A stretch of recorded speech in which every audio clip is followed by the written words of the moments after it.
तो यार क्या हाल है and welcome back to the channel. और यार रिसेंटली मैंने एक लाइव सेशन किया था ब्लॉग चैटर के फेसबुक पेज पे, जिसका टॉपिक था video creation on YouTube for beginners. और इस लाइव सेशन में हमने बातें की थी बहुत सारे टॉपिक्स पे, जैसे कि कैमरे के सामने बात कैसे करते हैं, कौन कौन से स्किल्स आपको सीखने चाहिए या डेवलप करने चाहिए, अपने कंटेंट को स्ट्रक्चर कैसे करते हैं, कुछ बेस्ट प्रैक्टिसेस वीडियो, ऑडियो और थंबनेल्स के बारे में, और कौन कौन से इक्विपमेंट्स आपको खरीदने चाहिए। तो अगर आपने इस लाइव सेशन को मिस कर दिया था तो कोई बात नहीं, मैं लेके आ रहा हूँ एक ब्रांड न्यू सीरीज़ इस हफ्ते, जिसमें आने वाले हैं 5 वीडियोस और मैं बात करूँगा कुछ इंपॉर्टेंट पॉइंट्स के बारे में जो हमने डिस्कस किया था उस लाइव सेशन में। और आज के इस वीडियो में हम लोग बात करने वाले हैं एक बहुत ही इम्पॉर्टेंट टॉपिक के बारे में, और वो है how to talk in front of the camera. तो इस वीडियो को एंड तक देखना, और अगर इसको लाइक नहीं किया है तो जल्दी से लाइक कर दो। स्वागत है आप सबका I am digital yours YouTube channel पे।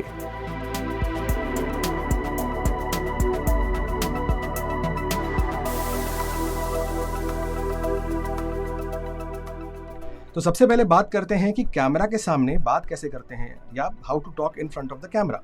तो जो इम्पॉर्टेंट चीज़ है हमें ध्यान में रखनी है वो ये है कि आप किसी भी इंडस्ट्री के हों, आपका कोई भी बैकग्राउंड हो, आप चाहे पब्लिक स्पीकिंग में अच्छे हों, बुरे हों, आप चाहे स्टेज से हों। जैसे मैं अपनी बात करूं तो मैं स्टेज पे बहुत मैंने काम किया है, मिमिक्री शो, स्टैंड अप, या जो ड्रामा है, स्कूल में, कॉलेजेस में मैंने बहुत सारे ड्रामास में पार्ट लिया है।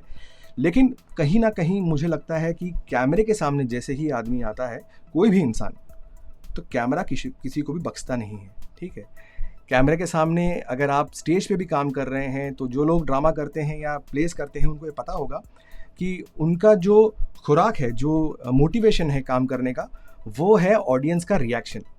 अब ऑडियंस या तो आपके लिए चीयर कर सकती है या आपको गाली दे सकती है। उस बेसिस पे आपको पता है कि आपका जो प्ले है या आपका जो काम है वो कैसे जा रहा है। यहाँ ऐसा नहीं है। उसका कारण है क्योंकि camera is a dead viewer.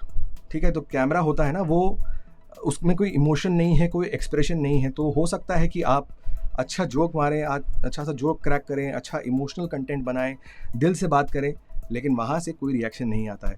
और यहीं पे जो है ना, लोगों को एक अटपटापन आ जाता है अपने मन में कि यार मैं कैमरे के सामने कैसा लग रहा हूँ, क्या सोचते होंगे लोग। तो ये जो चीज़ है ये ओवरनाइट नहीं जाएगी। इसके लिए आपको बहुत प्रैक्टिस करना पड़ेगा। इसमें प्रैक्टिस बहुत ज़्यादा ज़रूरी है। जितनी देर आप कैमरे के सामने अपना टाइम स्पेंड करेंगे, आप प्रैक्टिस करेंगे, उतना आप अच्छा बनेंगे। इसमें मैं खुद अपने आप को इतना अच्छा रेट नहीं करता कैमरे के सामने, क्योंकि मुझे पता है कि मेरी खामियां कहाँ हैं, लेकिन मैं उस पर वर्क कर रहा हूँ। तो सबसे पहले आपको ये जानना है कि कैमरे से आपको कोई रिएक्शन मिलने नहीं वाला है। एक जो चीज़ कैमरा बढ़िया तरीके से करता है वो है आपकी गलतियाँ पकड़ना। तो वो चीज़ जो है आप ऑब्वियसली एडिटिंग में और पोस्ट प्रोडक्शन में ठीक कर सकते हैं। ये एक बड़ी अच्छी थियरी है जिसमें लोग बोलते हैं कि talk to the camera like your. अब इसके बाद मैंने डॉट डॉट डॉट डाला है क्योंकि हर एक जन के लिए ये चीज़ अलग हो सकती है। तो कुछ लोग कहते हैं कि कैमरे के साथ वैसे बात करो जैसे तुम अपने दोस्त से बात कर रहे हो, तो थोड़ा चिल रहोगे, थोड़ा रिलैक्स्ड रहोगे, जैसे आप नॉर्मली दोस्तों के साथ बात करते हो वैसे करिए। मैं इस थियरी को फॉलो करता नहीं। इसका कारण ये है क्योंकि मैं जिस तरह से अपने दोस्तों के साथ बात करता हूँ ना, ये अगर मैं कैमरे के सामने ले आ गया तो भौकाल आ जाएगा। ठीक है, तो मैं जो है थोड़ा सा अलग अप्रोच अपनाता हूँ, क्योंकि मैं मेरी एजुकेशन वैसे रही है, मेरा बैकग्राउंड वैसे रहा है। मैंने MBA किया हुआ है, तो मेरा एक अलग प्रेजेंटेशन का जो स्किल है वो एक अलग टाइप का, एक कॉर्पोरेटाइज्ड प्रेजेंटेशन स्किल है। तो मैं जनरली ऐसे मान के चलता हूँ कि जब मैं कैमरे के सामने बात कर रहा हूँ तो मैं एक बोर्ड रूम में बैठा हूँ। ठीक है, अब ये आपके लिए सही हो सकता है या गलत हो सकता है, मैं अपना एक्सपीरियंस आपके साथ शेयर कर रहा हूँ। तो मैं बोर्ड रूम में बैठा हूँ और मैं कुछ प्रेजेंट कर रहा हूँ बोर्ड ऑफ डायरेक्टर्स को, या मैं अपना आइडिया जो है किसी इन्वेस्टर को पिच कर रहा हूँ और मुझे उनसे फंडिंग चाहिए या इन्वेस्टमेंट चाहिए।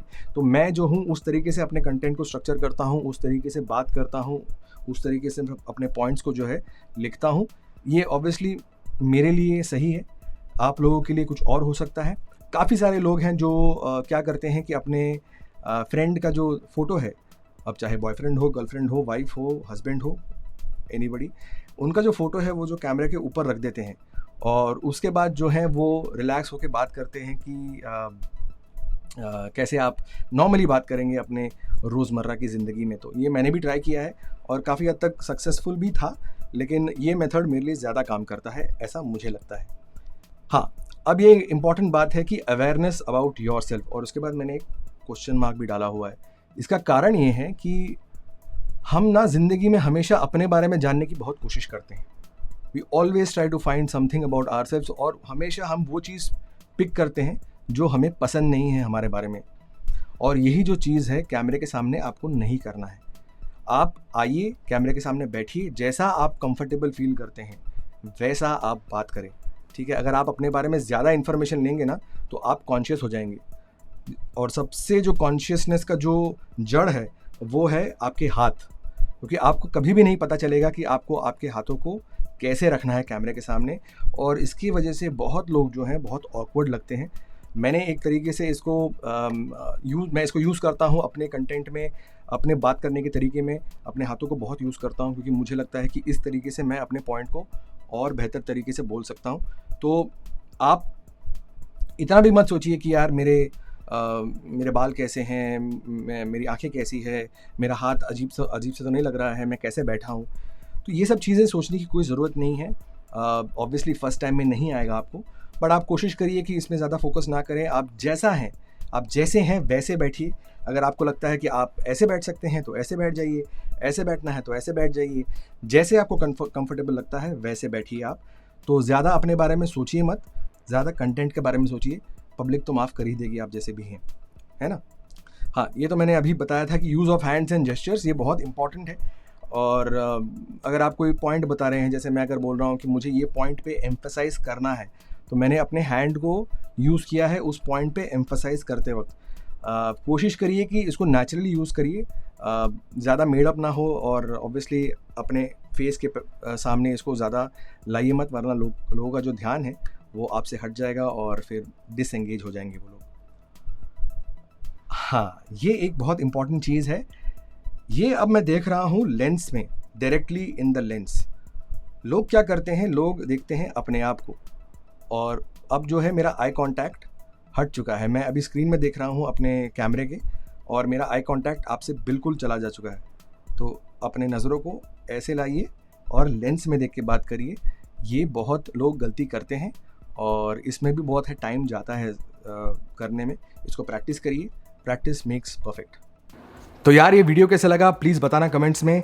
अगर अच्छा लगा है तो इसको लाइक और शेयर कर दो, और अगर चैनल को सब्सक्राइब नहीं किया है तो यार सब्सक्राइब कर दो और घंटी दबा दो। दोस्तों, आज का वीडियो यहीं पर ख़त्म करता हूँ। मैं आपसे मिलने आऊँगा कल, यानी कि टेक मंगलवार के नए वीडियो में, जो होने वाला है इस सीरीज़ का सेकंड वीडियो, जिसमें हम लोग बात करने वाले हैं कि आप कैसे स्ट्रक्चर कर सकते हैं अपने कंटेंट को। तो उस वीडियो को मिस मत करना। तब तक के लिए अपने अपने घरों में स्वस्थ रहिए, मस्त रहिए और व्यस्त रहिए।